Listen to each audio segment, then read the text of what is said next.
A very good evening to you. Today we are going to look at input and output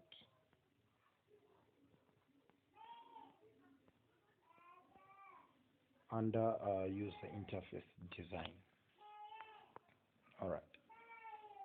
Now, before I go further, what do you understand by the term input as far as computer language is concerned? All right. If I may to explain, you'd realize that an input is information that is fed or entered into a computer system. That is the input. That input is processed in order to get the output. So what is output per se?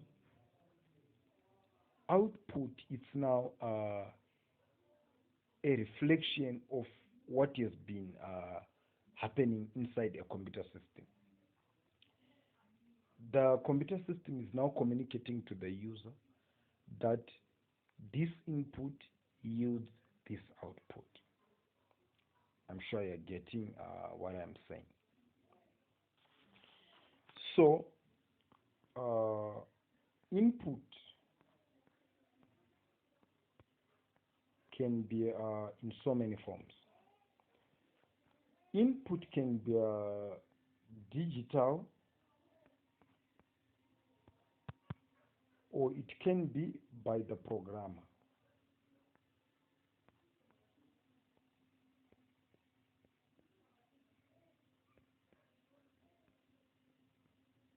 Okay, so there are two kinds of inputs. Digital input refers to that type of input whereby we are saying you are required to enter something with a computer. You are prompted maybe to enter your name, your password, and stuff like that. Then there are times where the programmer adds something in the code. That is also another form of input by the programmer and by the user himself. Okay, so whatever input into a program is stored in variables, okay, where they are temporarily stored whilst they are being used, and they are later stored in a permanent storage for later use. Okay, so I'm sure I once explained about variables before. Okay, let us look now at outputting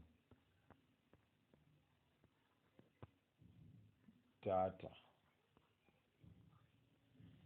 Now, outputting data can be in so many forms. We are saying we can output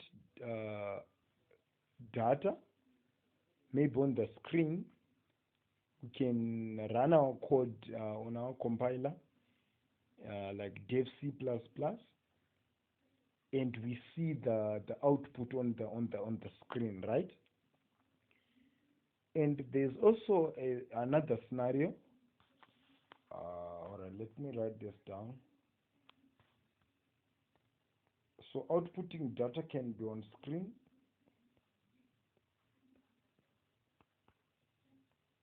or it can be a printout. Okay, it is also another form of actually outputting data. Okay, so we might have a code like output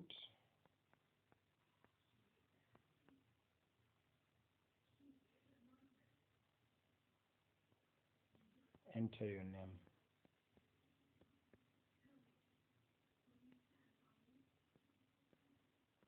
Let's say enter name. Okay, then we say input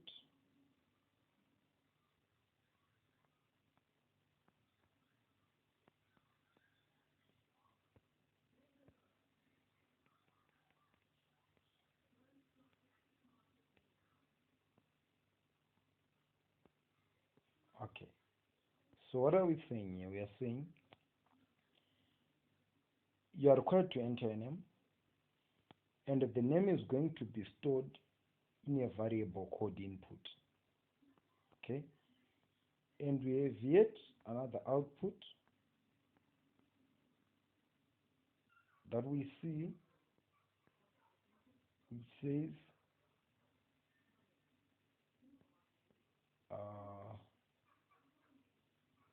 enter name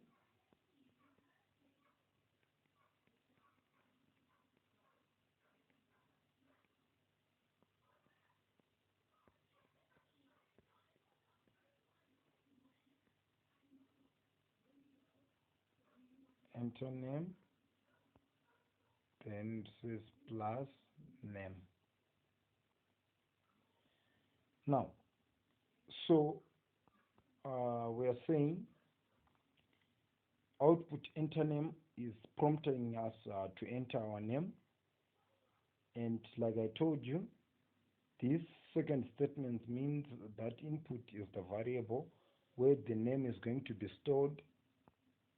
Then the final result will be, or the final output, we are now saying where it is written enter name, we are now adding the name in that text box or in that field, right?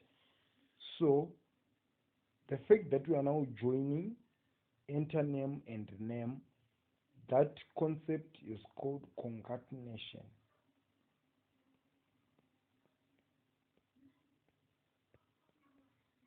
Concatenation of a string. Okay, we are concatenating a string, we are joining a string. The concept is called concatenation. So basically this is it. Thank you very much for watching. I hope you've enjoyed this tutorial. Should you have any questions, please don't hesitate to let me know at 0784002002. Also, don't forget to subscribe and like on my YouTube channel. Goodbye.